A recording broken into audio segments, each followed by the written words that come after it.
Making our headlines this Friday, October 10th.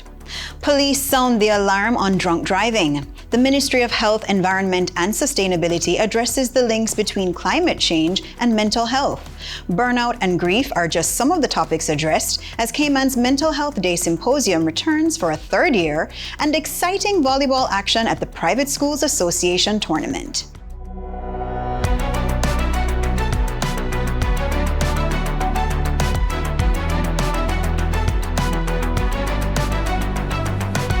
Good evening and welcome to CIGtv News, the official source for the latest and most accurate government information. I'm Levita Thompson. A sobering statistic this year, with 21 drivers arrested for driving under the influence being found 3 times over the legal alcohol limit, and at least 2 having over 0.3 blood alcohol content. Blood alcohol content this high for some persons could lead to a high risk of unconsciousness, severe organ damage, or even death. With that in mind, the National Road Safety Campaign continues its efforts to educate and remind the public that one reckless decision can cost lives. Police say too many people are getting behind the wheel when they should not.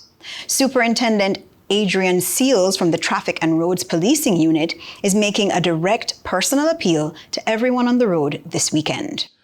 As the superintendent overseeing the Traffic and Roads Policing Unit here at the Royal Cayman Islands Police Service, I know the heartbreak impaired driving can cause, and my officers see it too often on our roads.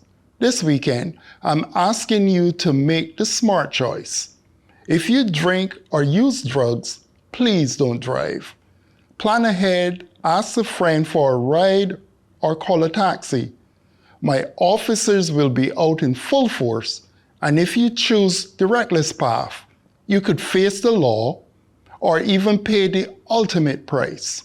Smart or reckless, the choice is yours. World Mental Health Day is being observed globally today, October 10th, under the theme Access to Services, Mental Health in Catastrophes and Emergencies.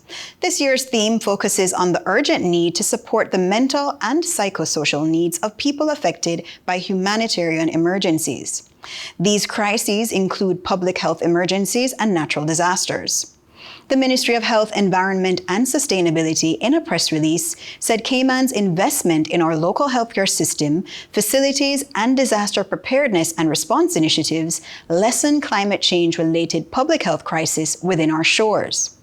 Chair of the Mental Health Commission, Fiona McDougall, explains the impact of the climate crisis on our mental health. So when we look at the broader picture, the impact of the climate crisis on our mental health is happening both directly and indirectly. Direct impact refers to the psychological distress, trauma, post-traumatic stress disorder, anxiety, and depression that occurs before, during, and after extreme weather events. The indirect impact refers to the psychological distress caused by not only the disruption of economic stability or food security, but also the anxiety which can accompany the very awareness of the climate crisis and the uncertainty of the future. Minister of Health, Environment and Sustainability, the Honorable Catherine Ebanks-Wilkes, shared how simple activities can help with managing mental health and how she will be helping to address this issue in the Cayman Islands. On World Mental Health Day, we pause to recognize how essential our environment is to our physical and mental well-being. Engaging in simple activities like watching a sunset, walking on the beach, or inhaling the clean, fresh air while enjoying our beautiful deep blue sea reminds us of this vital connection, and it's one we must actively nurture together. I'm committed to improving access to mental health care and implementing preventative strategies that truly support our community. This means expanding community-based services such as mental health nursing. Together, we can build a resilient approach to mental health that acknowledges the deep connection between a healthy environment and our overall well-being. Chief Medical Officer at the Ministry of Health, Environment and Sustainability, Dr. Nick Gent, says it is imperative that we understand the risks that climate change brings to our environment and our mental health so that we are fully aware of what is at stake. Back for a third year, the World Mental Health Day Symposium returned this Friday under the theme Prioritizing Our Mental Health. Hosted by Kelly Holding Events and Communications in partnership with Infinite Mind Care, this year's symposium took place at the Camana Bay Cinemas. The global observance of World Mental Health Day is centered on sparking conversations, and the event was designed to help people do exactly that. Attendees could choose from 4 breakout sessions led by Infinite Mind Care's experienced therapists and guest speakers, tackling real-life issues like burnout, generational trauma, anxiety, grief, and the connection between faith and mental health. Event organizers had this to say. I have a personal experience. I lost my daughter to suicide 3.5 years ago.